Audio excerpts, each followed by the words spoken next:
vamos para nossa pauta sobre saúde. Te convido a prestar atenção neste assunto, que é o seguinte: nós vamos agora falar sobre cirurgia plástica. Justamente você que busca rejuvenescer vai conhecer como a medicina avançou, novas técnicas, quais são as cirurgias mais feitas, porque temos um dado bem importante aqui, que é o seguinte, ó. De acordo com um relatório da Sociedade Internacional de Cirurgia Plástica e Estética, o Brasil é o país que mais realiza cirurgias plásticas no mundo. Olha só o ano passado foram feitos mais de 2 milhões de procedimentos cirúrgicos. É um número realmente impressionante. Então, hoje nós vamos entender quais são as técnicas mais utilizadas e se é seguro ou não é seguro realizar esse tipo de procedimento. O doutor Tariq Nassif, que é cirurgião plástico, está conosco hoje. Seja bem-vindo, doutor. Tudo bom? Tudo bem, obrigado pelo convite. Nós que agradecemos. E, doutor, nós então somos líderes nesse ranking dos países que mais realizam cirurgias plásticas. O Brasil e Estados Unidos lideram, na verdade, né? Porque não entra só como procedimentos cirúrgicos na cirurgia plástica, entra alguns procedimentos minimamente invasivos também, que são considerados já na parte cosmiátrica também. Então a gente lidera junto com eles. E qual que é a cirurgia plástica mais realizada no Brasil? Eu acho que blefaroplastia está entre as 3 primeiras, aí junto está lipoaspiração, prótese de mama, são as 3 mais realizadas aqui. Essa blefaroplastia é a da pálpebra, certo? É a da pálpebra, Aí ela compreende a superior e a inferior. Então, quando a gente fala em cirurgias da pálpebra, pode ser tanto a retirada desse excesso de pele da região superior, quanto também a pele e as bolsinhas dessa região inferior. E essa cirurgia é buscada por mulheres e por homens também que querem levantar esse olhar? Perfeito. Geralmente já está indicada da 5ª década de vida das pacientes, então à medida que a gente vai envelhecendo, vai tendo um desabamento de todo o terço superior e médio da face e vai tendo uma redução desse campo visual. Então é feita essa cirurgia. Hoje em dia tem outros tratamentos também que não cirúrgicos, que é o jato de plasma, por exemplo, que são micropontos de coagulação que a gente faz, que melhoram um pouquinho essa flacidez, e o laser também, então que a gente fala que é a plástica da pálpebra sem corte, né? Mas não é indicada para todo mundo, então a partir do momento que você tem um grau moderado a leve, dá para fazer esses tratamentos, mas quando já é um grau maior de flacidez de pele, já tem indicação mesmo de fazer a blefaroplastia tradicional. Nós vamos falar daqui a pouquinho, então, sobre essas indicações, mas eu quero começar a nossa conversa falando sobre Mummy Makeover, que é uma união de cirurgias plásticas que tem sido muito falada. Foi a cirurgia plástica, o conjunto de cirurgias que a Vitube realizou recentemente. Mummy Makeover, o que significa, primeiro, essas duas palavras juntas? É a cirurgia de repaginação da mamãe. Então, são pacientes que já tiveram suas gestações e desejam uma transformação corporal. Evoluiu com muita flacidez na mama, no abdômen, com diástase do reto.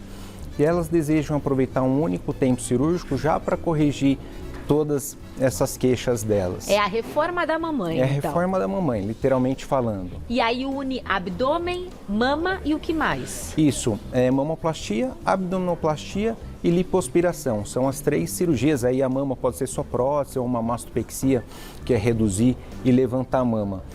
E nesse tempo cirúrgico a gente já faz uma correção também da diástase do reto abdominal. Então toda paciente que é mamãe, ela evolui com uma frouxidão dessa região da parede anterior do abdômen. Então a gente já faz esses 3 procedimentos associado à correção da diástase. Inclusive nessa cirurgia da Vitube, ela fez uma correção de uma hérnia umbilical também, que muitas mamães, como aumenta muito um conteúdo abdominal, acaba dando uma hérnia umbilical, e também já trata essa parede no mesmo tempo cirúrgico dessas cirurgias todas. Então é seguro unir procedimentos em uma mesma cirurgia? É seguro com ressalvas.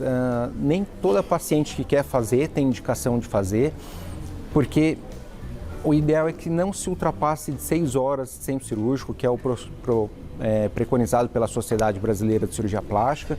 Então, se a paciente estiver muito acima do peso, se a lipoaspiração for muito grande, se ela tiver uma mama muito grande, com um grau de dificuldade maior, que a gente sabe que vai demorar e prolongar esse tempo cirúrgico, aí a gente orienta a fazer em 2 tempos cirúrgicos. O máximo são 6 horas de cirurgia. Às vezes pode passar, mas a gente sabe que tem uma segurança maior quando não ultrapassa esse tempo cirúrgico. Aí vem algumas complicações como trombose, atelectasia pulmonar, um tempo cirúrgico muito extenso acaba sendo prejudicial. Um dos procedimentos desse Mummy Makeover é a lipoaspiração e hoje em dia essa técnica também evoluiu e agora nós temos lipoaspiração com retração de pele. O que seria isso, doutor? É isso, são tecnologias mais novas, modernas agora que têm aparecido no mercado e que quando a gente faz a lipoaspiração, para evitar que fique um grau de flacidez residual da pele, a gente passa essas tecnologias, então aqui é uma lipoaspiração convencional, a gente vem nessa faixa de gordura com uma cânula da lipo e depois passa essa tecnologia de retração de pele, que é uma cânula semelhante a esse, só que ela tem energia na pontinha dela, então ela faz com que a pele grude na fáscia, na poneurose da fáscia muscular, eliminando essa flacidez. Essa tecnologia hoje em dia que a gente usa pode ser com gás argônio, com gás hélio. Tem também uma outra que é através de uma radiofrequência por agulhas que faz por cima da pele, então ela entrega um resultado melhor e uma qualidade melhor de resultados em termos de cirurgia. Então, na lipoaspiração, nesse caso, não só a gordura é removida, como também a flacidez é tratada. Ela é tratada. É importante ressaltar que as tecnologias de retração de pele, elas entregam em torno de 30%, 50%, às vezes até 70% da melhora dessa flacidez. Então ela é indicada para pacientes que têm grau de flacidez de médio a moderada. Pacientes que têm um grau de flacidez já maior, acentuado, ela não vai corrigir. Então já tem indicação de fazer cirurgias mais agressivas, como uma abdominoplastia, que é uma ressecção de todo o fuso de pele infraumbilical, ou então o mini abdômen, que a gente fala que é uma cicatriz menor, a gente estende um pouquinho mais só a cicatriz da cesárea, para melhorar e tirar um pouquinho dessa flacidez de pele. E isso vale também para a remoção de gordura, certo? A lipoaspiração, ela tem limite? Ela tem limite, que é indicado em torno de 5% a 7% do peso corporal, então por isso que a gente fala que é muito importante o paciente estar num peso certo. A lipoaspiração não é para emagrecer, é só para dar um contorno corporal. Então sempre que a paciente chega no consultório, a gente pesa ela, pesa ela numa balança de bioimpedância. Nessa balança de bioimpedância a gente consegue ver toda a distribuição de gordura corporal, gordura visceral, para indicar os pacientes realmente que estão num peso adequado.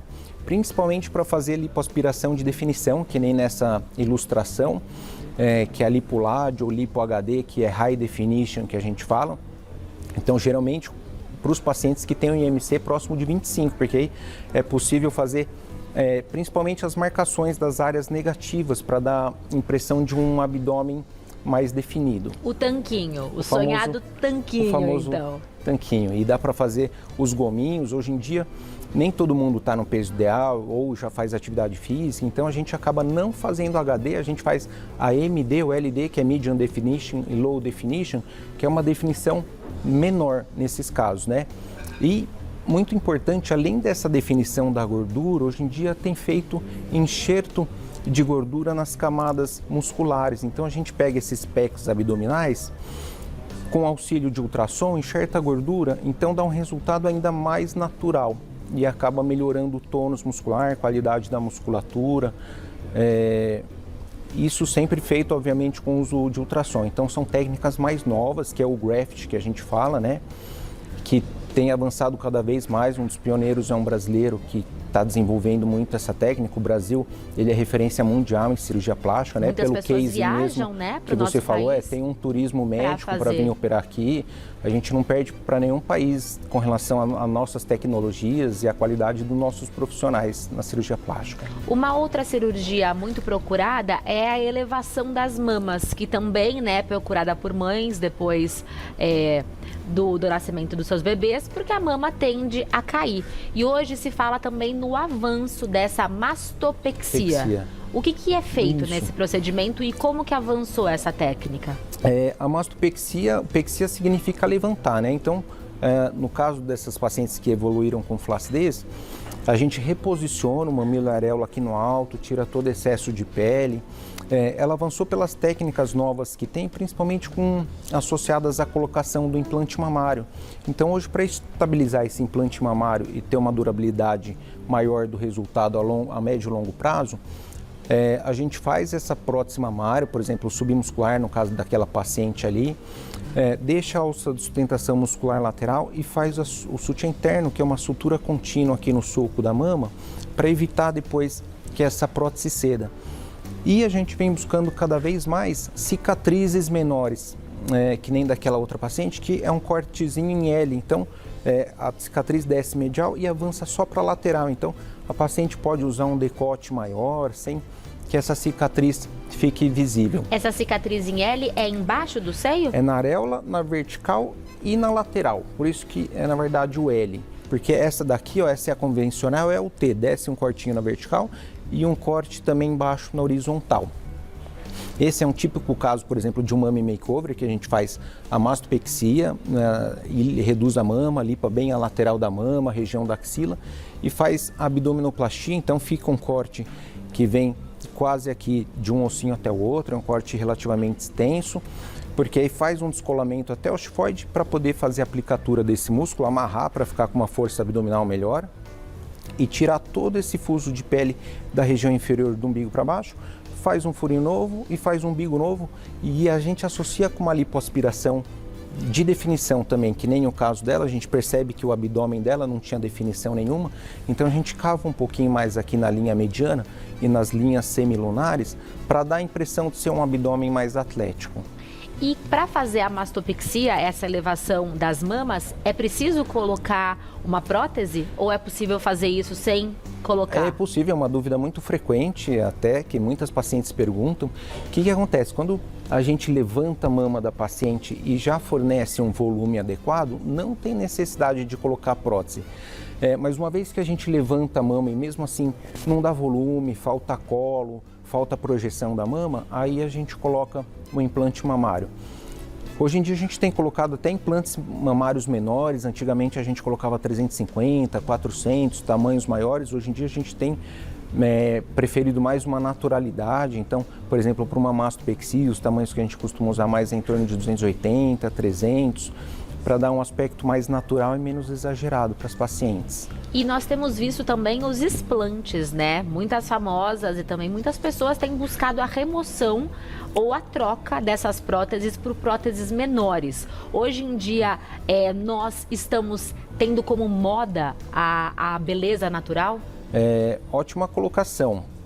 A incidência de explante mamário acabou crescendo em média 30% nos últimos anos. Muitas atrizes famosas optaram em tirar a prótese de mama por alguns motivos. Uma, por alguma complicação do implante mamário. Então, se a paciente evoluiu com uma contratura capsular quando a mama fica muito dura, ou teve alguma infecção, ou está tendo alguma doença autoimune que está prejudicando no dia a dia, elas optam em tirar esse implante mamário.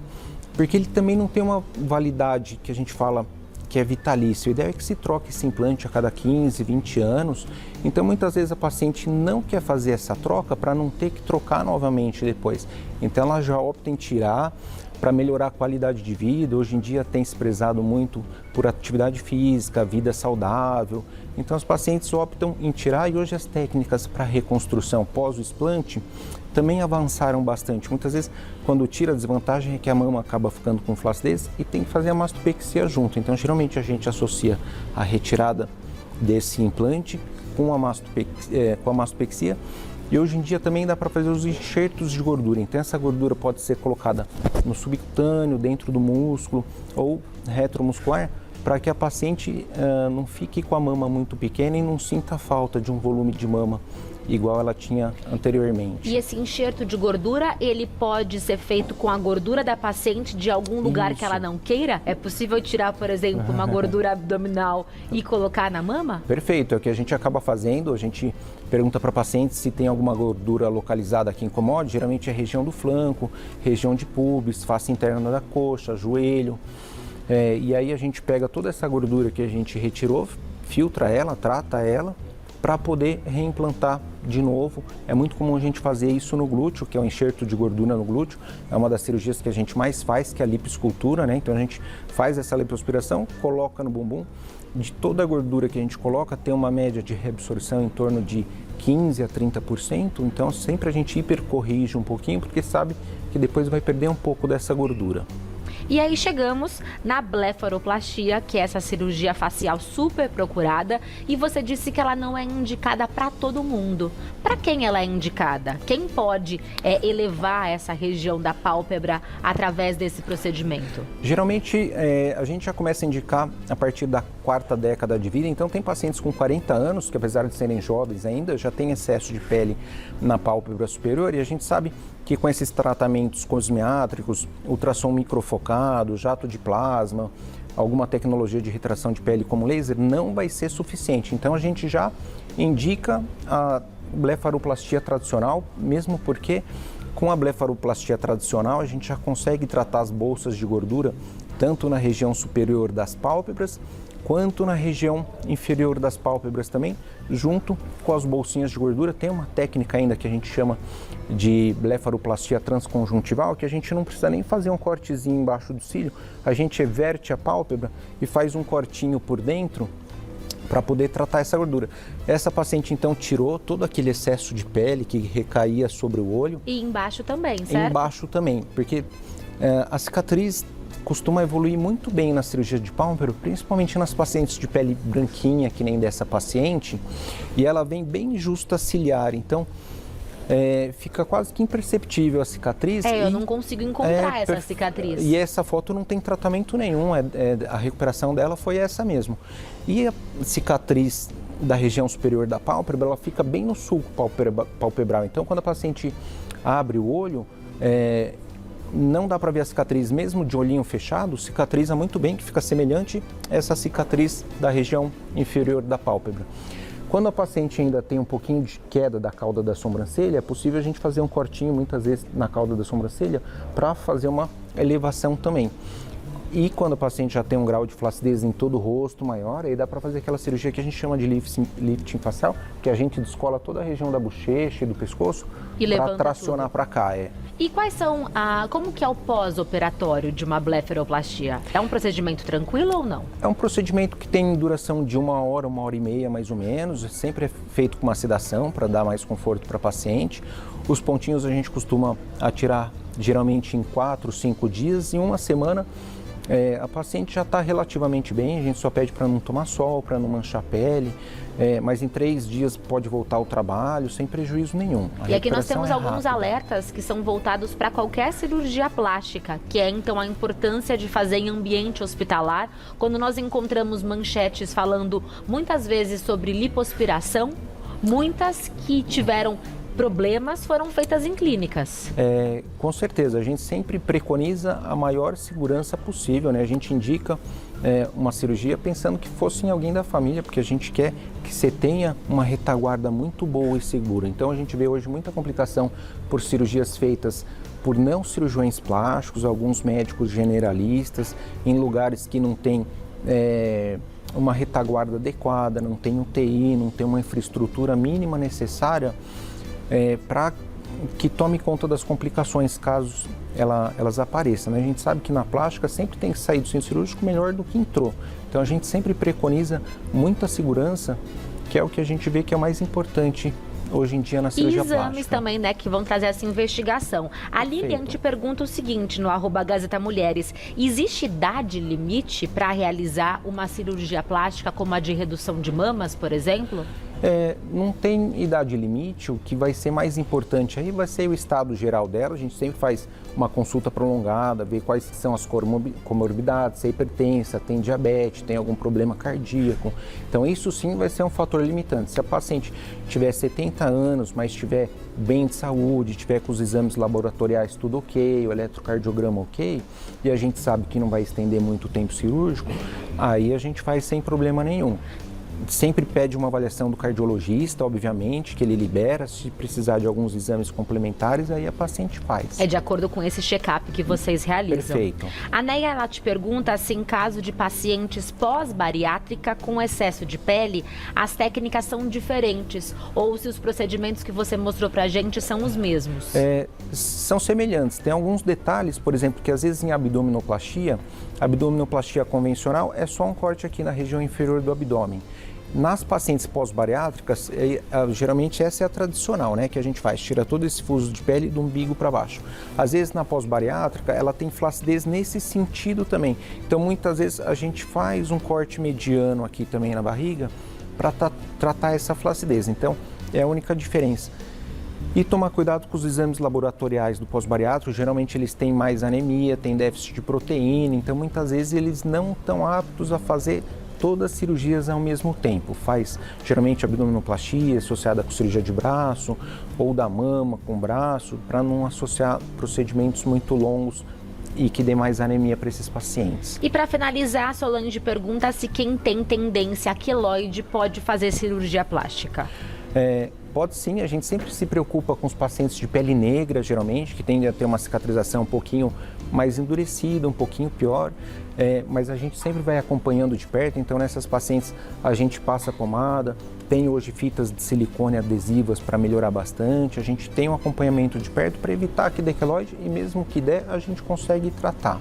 Muito obrigada, doutor Tariq. Você encontra mais informações no @drTariqNassif. @drTariqNassif. Volte sempre. Prazer recebê-lo, doutor. Uma ótima semana. Obrigado, igualmente.